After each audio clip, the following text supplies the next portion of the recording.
Alright, got a real quick tech tip. Doesn't matter if it's on a forklift, on a car, doesn't matter what it is, but if you have a transmission that has an issue, you need to flush the cooler out. Doesn't matter the brand, but you need to get something to forcefully clean the transmission cooler. A lot of these types of cans are designed to be put right on the cooler lines and flush them out.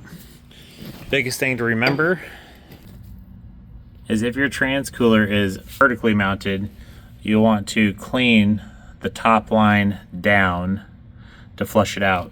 This one is a horizontal, so it really doesn't matter. But yes, anytime you have a transmission that has experienced a failure, you'll want to clean out your transmission cooler to prevent having additional issues down the road. So you take this can,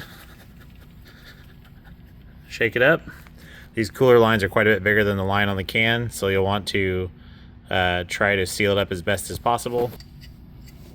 So for this particular situation, I just take the fitting, fit it into the hose, approximately where the hose clamp's at. Then I'll clamp down on it. Hopefully get a reasonable seal on it.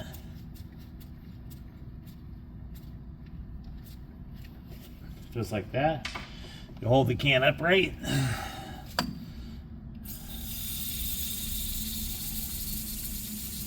And you'll see you start spewing out all the old goodness.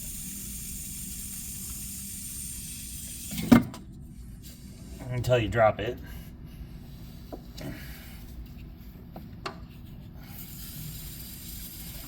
And keep in mind, we're just flushing out the transmission cooler. We are not putting this solvent through the transmission itself, just the cooler. Quite a bit of this first can basically goes into filling up the lines in the cooler. There, now we're starting to get out actual cleaner itself.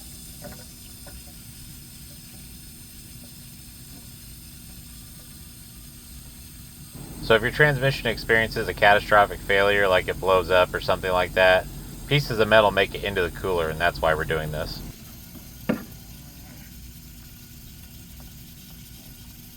Look at all that nastiness. Okay, there's the first can done. And again, if you skip this step, you're destined to destroy your new transmission, or in my case, the transmission I just rebuilt.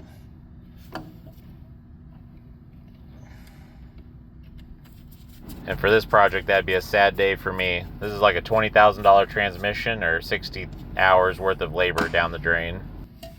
Same thing. Expel all your contents into it.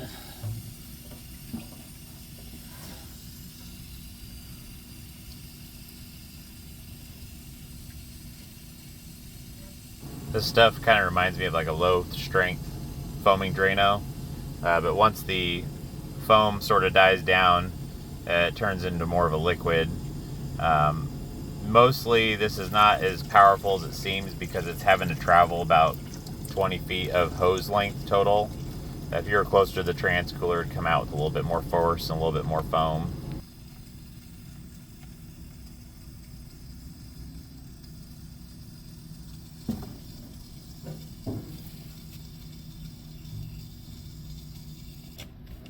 And then these cooler lines are actually getting replaced as well.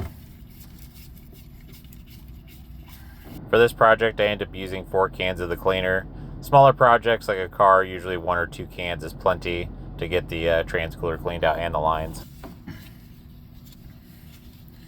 And then with that all done, take our rubber tip blower.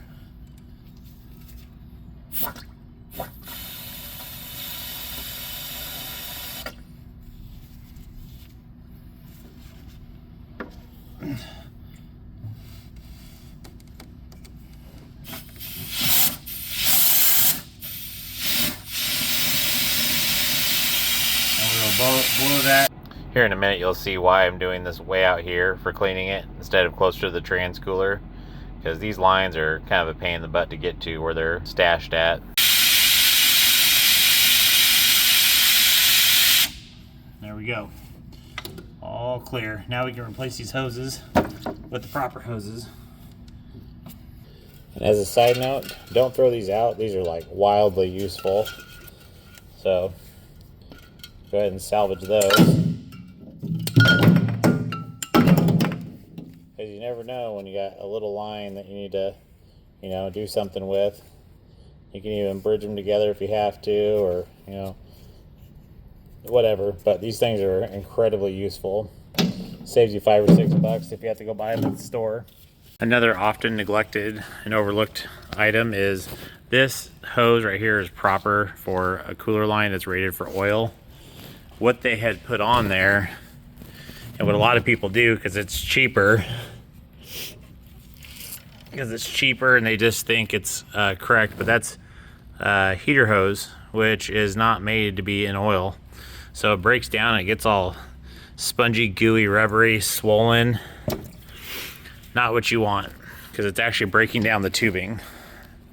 So for you industrial guys, or for somebody that's working on their own stuff, get the right tubing. You don't want to be putting rubber into your oils. And the last freebie I'll give you today is, if this hose does not fit easily over your fitting, you have two options. One, use brake clean.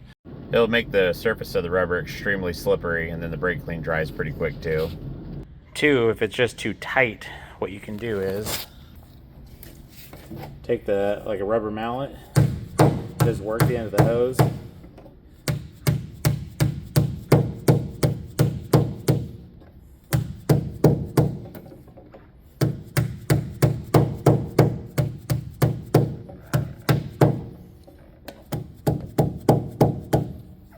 and it makes it more pliable that you can get it over top of that hose fitting.